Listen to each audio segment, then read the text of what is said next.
हमारे व्यस्त जीवन में ईश्वर की आवाज। क्रिसमस रात्रि जागरण महापूजा है। रात्रि जागरण आत्मा के जागरण का आह्वान है। समय समय पर नबी, संत, महात्मा, इन रूपों में ईश्वर ही हमें जगाते रहे हैं। लेकिन जागने की सबसे बड़ी घटना ईसा का जन्म है। क्रिसमस का महापर्व हमें ईश्वर से जोड़ता है। ईसा हमें हमारी असली पहचान देने के लिए आए। वे हमें हमारा आध्यात्मिक अधिकार देने आए। पहला पाठ नबी ईसायास का ग्रंथ अध्याय 62 पद संख्याएं 1 से 5 तक। दूसरा पाठ प्रेरित चरित अध्याय 13 पद संख्याएं 16, 17 तथा 22 से 25 तक। और संत मती का सुसमाचार अध्याय 1 पद संख्याएं 1 से 25 तक। धर्मशास्त्र में ईश्वर कई स्थानों में कई बार प्रतिज्ञाएं करते हैं कि वह एक राजा भेजेंगे।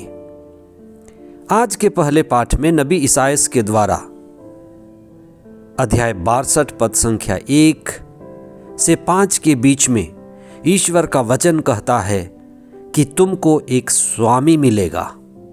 और जब समय पूरा हुआ तो महादूत ने माता मरियम से फिर यही बात कही कि आपको स्वामी मिलेगा, एक राजा मिलेगा। वह ईसा मसीह होगा जो राजा दाऊद के वंश में सदा सदा राज्य करेगा। इसलिए क्रिसमस ईश्वर की प्रतिज्ञाओं को पूरा करता है और क्रिसमस प्रतिज्ञाएं पूरी होने का पर्व है। क्रिसमस ईश्वर का हमारे बीच आने और हमारे बीच निवास करने का पर्व है। क्रिसमस ईश्वर का मनुष्य को मुक्ति देने का कार्य शुरू करने का पर्व है। इसी प्रतिज्ञा की बात संत पौलुस आज के दूसरे पाठ में अंताखिया नामक स्थान पर करते हैं कि ईश्वर आदम और हेवा के पतन के बाद से ही प्रतिज्ञा किया था कि वह अपने लोगों को पाप और बंधन से मुक्त करने के लिए अपने पुत्र को मुक्तिदाता के रूप में, स्वामी और राजा के रूप में इस धरती पर भेजेंगे। और वह समय पूरा हुआ और ईश्वर ईसा के रूप में इस धरती पर आए, इस धरती को पावन किया, मानव जाति की महिमा और गरिमा बढ़ाई। आज के सुसमाचार में ईसा के अद्भुत और अद्वितीय ढंग से जन्म लेने का संदेश है। आज के सुसमाचार में जोसेफ, जो ईसा के पालक पिता हैं, उनको एक संदेश मिलता है कि कुंवारी मरियम के द्वारा जो बालक उत्पन्न होगा वह पवित्र आत्मा के द्वारा होगा। और उनको एक शब्द दिया जाता है ईसा। इसलिए ये नाम ईसा स्वर्गदूत ने योसेफ को दिया था। हम इस शब्द ईसा पर चिंतन करें। उस बालक का नाम ईसा रखा जाएगा। ईसा यानी ईश्वर मुक्तिदाता है।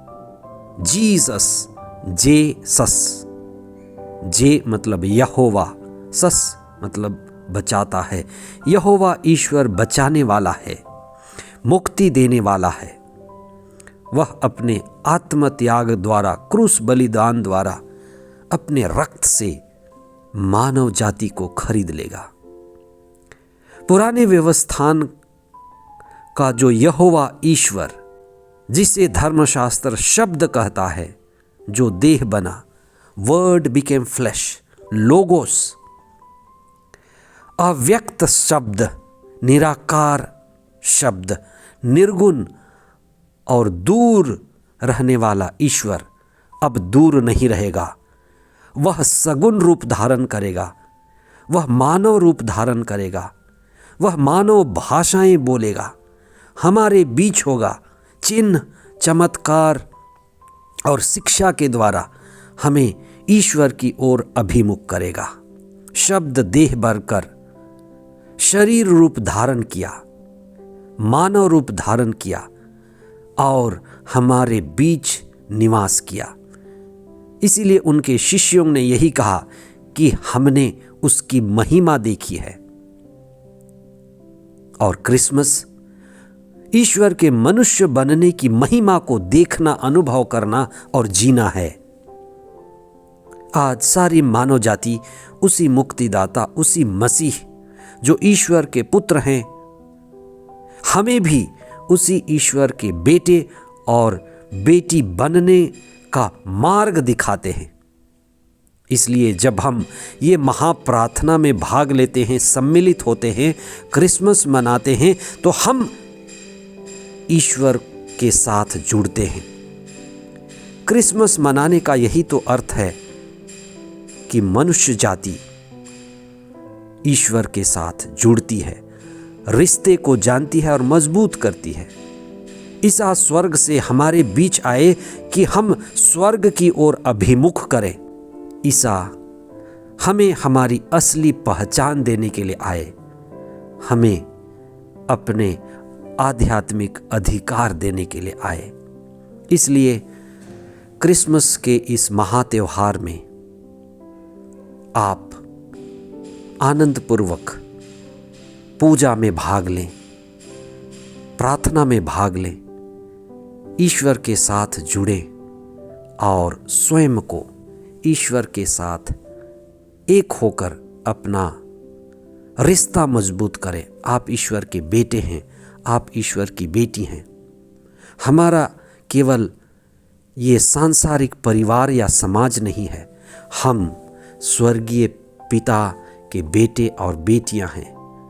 हम स्वर्ग के अधिकारी हैं। हम इसी को त्योहार के रूप में मनाएं, ईश्वर के साथ जुड़ें और दूतों संतों के साथ, सारी मानव जाति के साथ, परिवार और मित्रों के साथ ईश्वर के साथ होने का आनंद बांटें। Merry Christmas. आप सभी को बड़ा दिन मुबारक हो। आमीन।